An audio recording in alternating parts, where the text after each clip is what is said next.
Hello everyone, this is Dr. Anandita Singh Thakur, practicing obstetrician and gynecologist, sign hospital Hamirpur. तो the D-Day has come, मतलब आपका वो दिन जिस दिन आपका मच अवेटेड टाइम, जिसके लिए आपने 9 महीने वेट किया है और आपका बेबी आपकी बाहों में आने के लिए तैयार हो चुका है, वो दिन आ चुका है और आप बिल्कुल अपनी तैयारी के साथ अपनी लेबर की जर्नी पे निकलना चाहते हैं। तो आपके मन में हर वक्त ये शंका रहती है कि doctor, will I and my baby be safe? क्या मैं और मेरा बच्चा ये जर्नी अच्छे से कर पाएंगे? मुझे कोई तकलीफ तो नहीं होने वाली, या मेरे बच्चे को कोई स्ट्रेस, या बच्चा कहीं पेट में सुस्त तो नहीं हो जाएगा इस जर्नी के दौरान?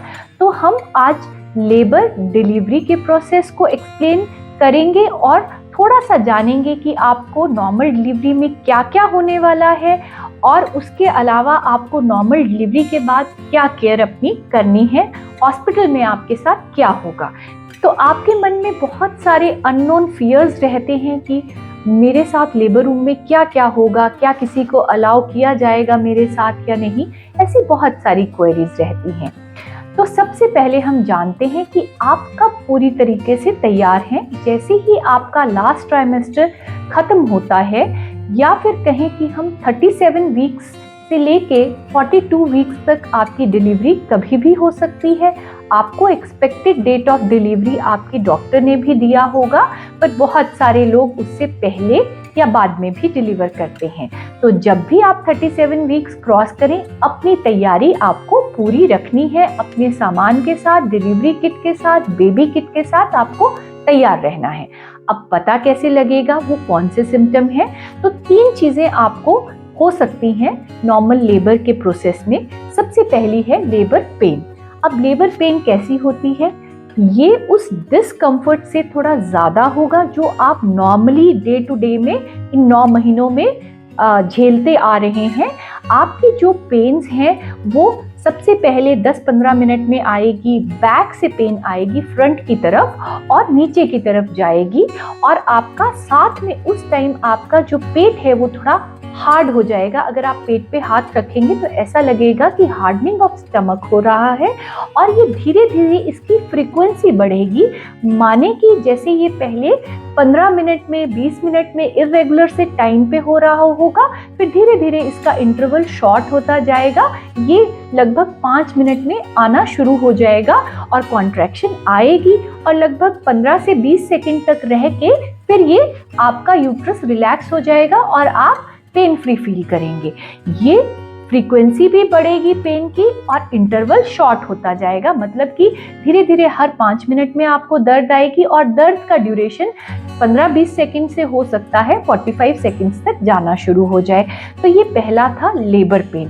सेकेंड है, आपको कभी भी लीकिंग पर वेजाइनम या लीकिंग हो सकती है, जिसे हम कहते हैं पानी जाना या एमनियोटिक बैग का रप्चर होना, या जिसे हम लीकेज भी कहते हैं आम भाषा में। इसमें आप अचानक से बैठे होते हैं या दर्द के साथ भी आपको कई बार ऐसा होता है कि आपके कपड़े बैठे बैठे वेट हो जाते हैं, आपके अंडरगारमेंट्स, यहाँ तक कि आपके लोअर जो आपने पहन रखा है वो तक गीला हो जाता है। इवन फर्श पे आपको ऐसा लगेगा कि सडन वाटर ब्रेकेज हो गया। ये साइन है कि आपका एमनियोटिक मेम्ब्रेन जो है वो रप्चर हो गया है और आपको लीकिंग स्टार्ट हो गई है।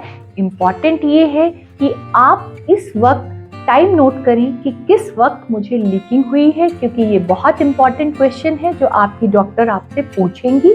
और हो सके तो कलर ऑफ लीकेज या कलर ऑफ फ्लूइड जो निकल रहा है, एमनियोटिक फ्लूइड, जो कि नॉर्मली पानी की तरह होता है, कलरलेस होता है, हल्का सा वाइटिश हो सकता है, लेकिन अगर इसमें कोई ग्रीन कलर है या रेड टिंज है तो आपको वो नोट डाउन करना है। आपको एक स्टेराइल पैड लगाना है और आपको हॉस्पिटल बैग तैयार करके हॉस्पिटल निकलना होगा। इसके अलावा जो तीसरा सिम्टम कभी कभी किसी को होता है वो है ब्लीडिंग। ब्लीडिंग ज़्यादा भी हो सकती है या सिर्फ हल्का सा ब्लड टिंज म्यूकस जैसा आपको परवेजाइनम महसूस होगा, जिसे हम कहते हैं म्यूकस प्लग एक्सपल्शन। और ये भी एक साइन होता है कि अब आप जल्दी ही लेबर में जाने वाली हैं। तो ये 3 सिम्टम्स के साथ आपको हॉस्पिटल रश करना है। अब हॉस्पिटल में जब आप जाएंगे, जब आप इस टाइम के दौरान पहुंचते हैं 9 मंथ्स कंप्लीट होने पे, तो आपको ओपीडी में ना भेजकर आपको भेजा जाता है लेबर रूम में। अब लेबर रूम में आप अचानक से डर जाते हैं कि यहाँ क्या होने वाला है, ये तो स्टाफ कुछ अलग सा है, मैं तो पहले ओपीडी में जिनके साथ एक्वेंटेंस थी या जान पहचान थी, ये वो लोग नहीं हैं, वो नई सिस्टर हैं, वो नए लोग हैं। तो होने वाला ये है कि सबसे पहले लेबर रूम में आपको जो है वो रिसीव करेगी एक नर्स, जो आपका पल्स, ब्लड प्रेशर और एक जनरल सा एग्जामिनेशन करेगी और आपको लेटाया जाएगा, जहां आपका एक कार्डियो टोकोग्राफी या एनएसटी जिसे हम कहते हैं, अगर पेन नहीं है तो वो निकालेंगी, जो आपके बच्चे की आमतौर पर बेसलाइन हार्ट रेट और हार्ट रेट की बढ़ना घटने को नोट करता है। उसके बाद आपको डिलीवरी टेबल पे ले जाया जाता है, जहां आपको पेल्विक एग्जामिनेशन के लिए लेटाया जाता है। बहुत सारी जो प्रेग्नेंट लेडीज़ हैं वो इस टाइम बहुत डर जाती हैं, हड़बड़ा जाती हैं कि अब मेरे साथ क्या होने वाला है। ये एक बिल्कुल नेचुरल प्रोसेस है, हमें नेचर ने ये बियर करने की शक्ति दी है कि हम इस प्रोसेस के थ्रू निकल सकें। तो घबराने की ज़रूरत बिल्कुल नहीं है।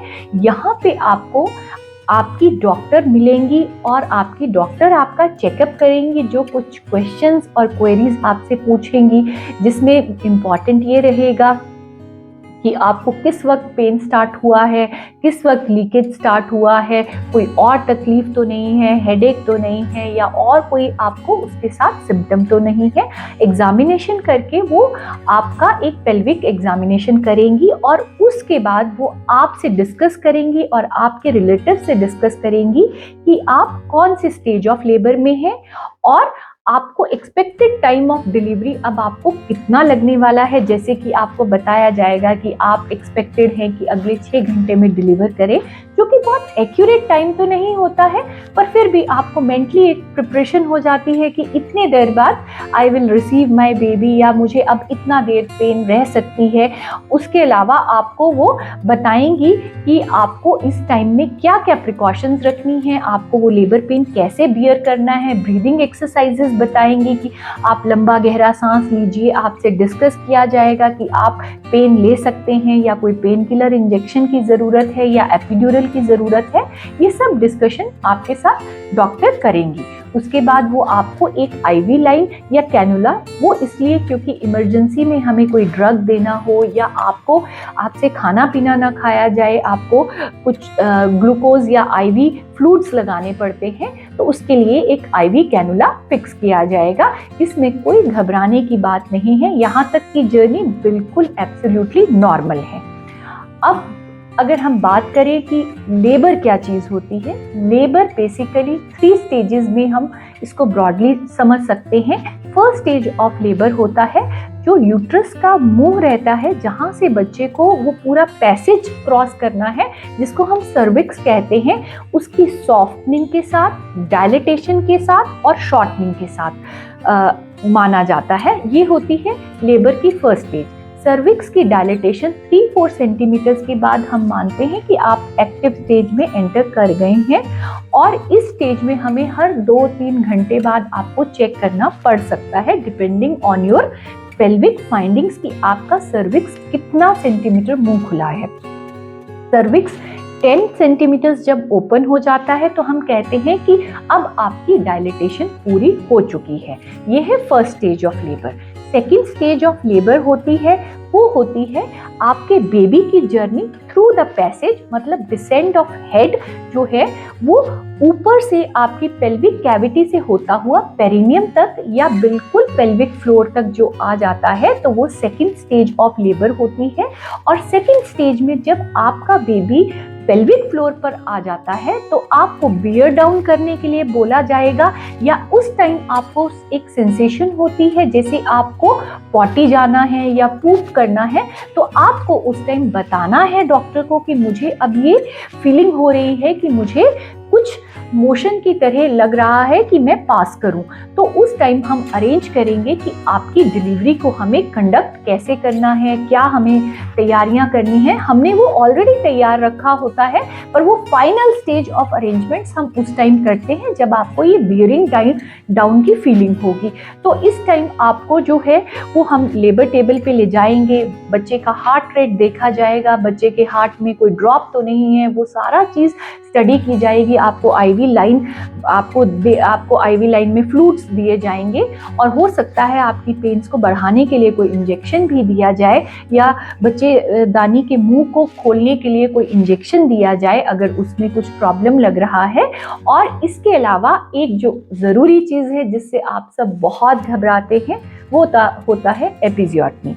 एपिजियोटमी एक प्लैंड इंसिजन होता है जो हम आपके पेरिनियम पे, मतलब वेजाइना के लोअर एंड से हम एक प्लैंड इंसिजन देते हैं ताकि आपको अननेसेसरी टीयर्स ना हो और आपके पेल्विक फ्लोर की एनाटमी या उसमें आपको डिलीवरी के बाद कम से कम दिक्कत महसूस हो, तो वो एक प्लैंड इंसिजन दिया जाता है। 9 में से 10 फीमेल्स को इंडिया में हम एपिजियोटमी देते हैं और उसको हम स्टिच भी बाद में करते हैं। तो एपिजियोटमी ऐसे नहीं दिया जाता है कट, आपको लोकल एनेस्थीसिया दिया जाएगा। आपको बहुत ज़्यादा उस टाइम आपका इतना स्ट्रेस लेवल और पेन्स होती हैं कि आपको इसका पता नहीं लगता, और लोकल एनेस्थीसिया के अंडर जब हम एपिजियोटमी देते हैं तो आपको आभास भी नहीं होता।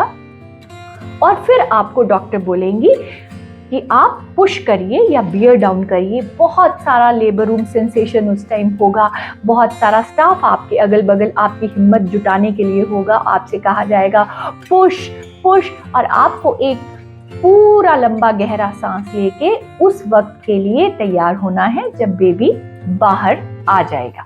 बच्चा जो है अगर नॉर्मल बिल्कुल प्रोसेस है तो पहले हेड आता है, फिर शोल्डर आता है, फिर उसके बाद बॉडी पार्ट्स और लेग्स, और फिर हम बेबी को डिलीवर करा लेते हैं। उसके बाद बच्चे की कॉर्ड को कट किया जाता है, जिसको हम delayed clamping of cord practice करते हैं ताकि जो एक्स्ट्रा ब्लड है वो बच्चे में फ्लो कर जाए, बच्चे का हेल्दी स्टेटस रहे उससे।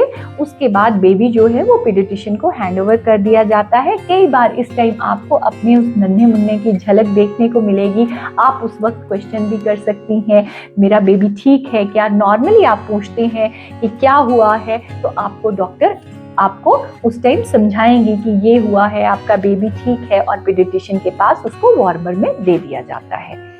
इसके बाद की जर्नी होती है 3rd स्टेज ऑफ लेबर की, जिसमें अभी आप लगभग फ्री हैं, लेकिन एक लास्ट पुश आपको करना है। आपका प्लासेंटा बाहर आना है और हमें प्लासेंटा को निकालना है। उसके बाद आपको ब्लीडिंग होगी।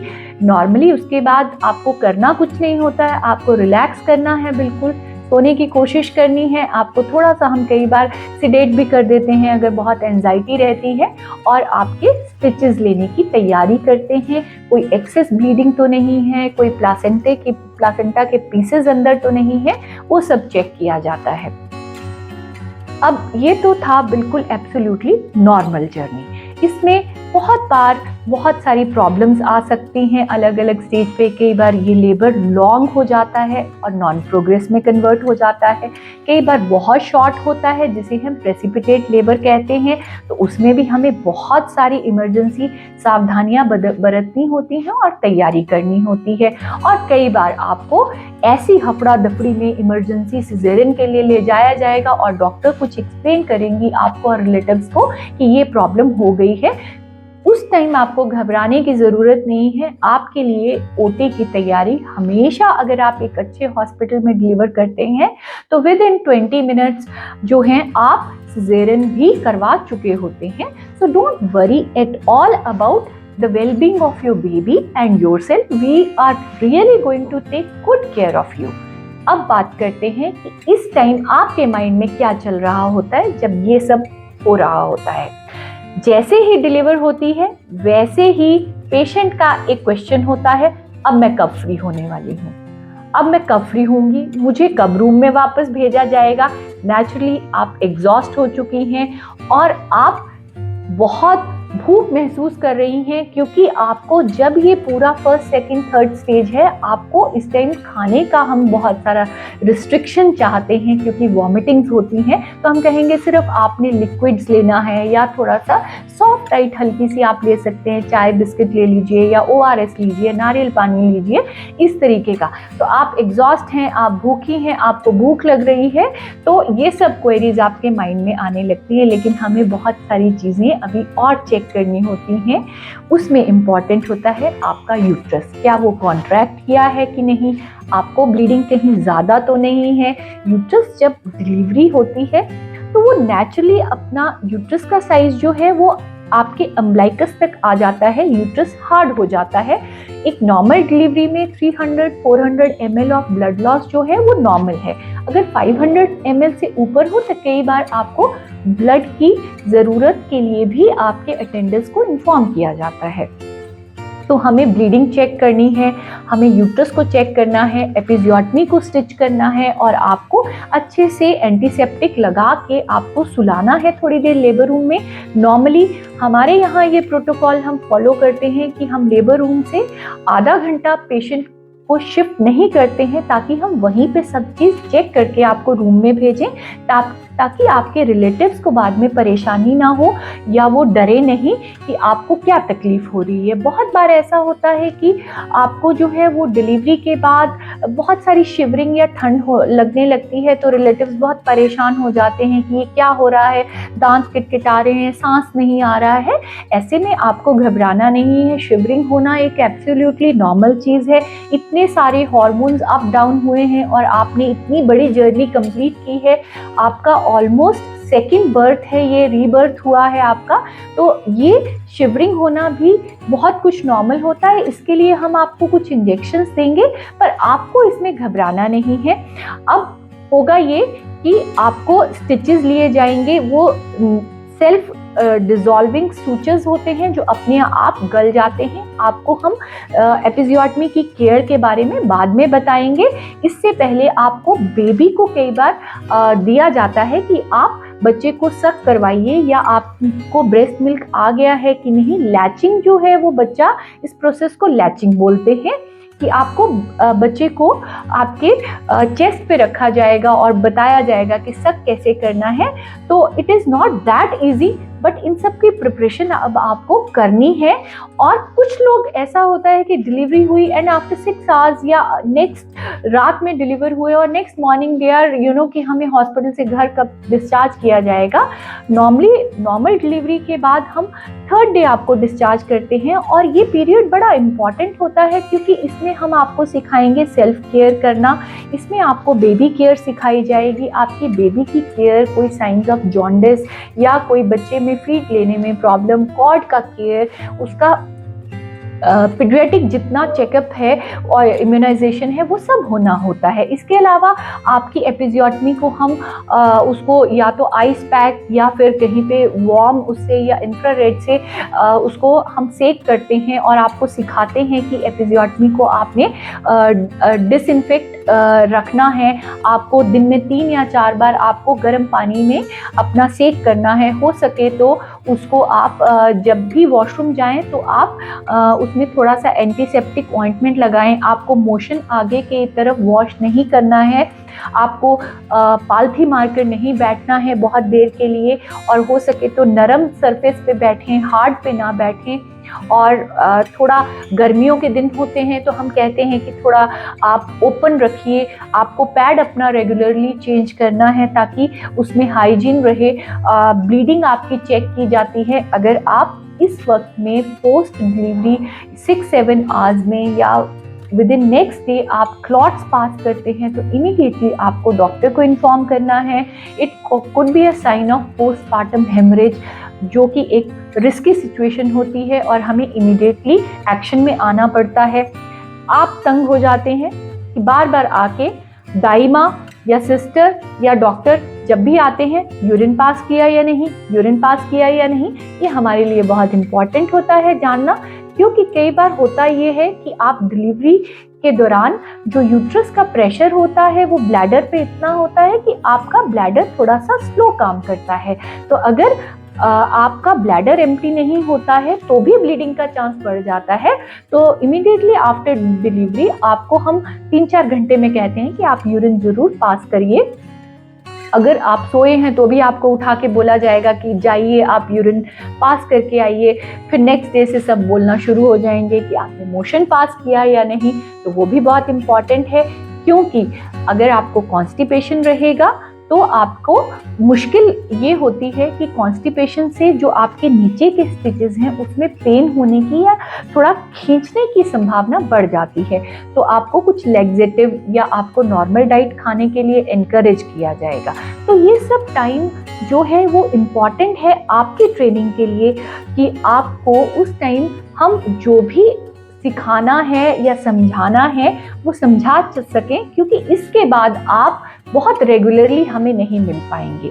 इसके अलावा आपको खाने की डाइट चार्ट दिया जाता है, आपको पोस्टनेटल एक्सरसाइजेस बताई जाएंगी, खाने में इजीली डाइजेस्टिव फूड खाना है। बहुत सारे लोग खिचड़ी, दलिया या सिर्फ दूध से बनी चीज़ें ही लेते हैं, और जो गर्भवती महिला है वो भी तंग हो चुकी होती है कि सिर्फ मुझे खिचड़ी और दलिया ही खाने को मिल रहा है। तो वी रियली एनकरेज कि आप सब चीज़ खाइए, रोटी सब्जी, बाहर का और अनहेल्दी खाना नहीं खाना है। इजीली डाइजेस्टेबल फूड होना चाहिए ताकि आपको कुछ और प्रॉब्लम, गैस्ट्रिक या आपको कोई ब्लोटिंग या आपको कॉन्स्टिपेशन ना हो। तो ये ज़रूर आपको हॉस्पिटल का स्टे अपना एंजॉय करना चाहिए। इसमें ज़्यादा से ज़्यादा हो सके तो आप अपने आप को सक्षम बनाने की कोशिश कीजिए कि जब आप घर जाएंगे डिस्चार्ज होके तो आप बच्चे की केयर अच्छे से कर पाएँ। तो एक तो आपको बिल्कुल पॉजिटिव ये रहना है, इस एटीट्यूड को रखना है कि you will be a very good mom and you are the best mom for your baby and you can handle everything smoothly. तो I wish you all the best for your journey of labor and delivery, and may you have a very safe and happy journey. Thank you so much.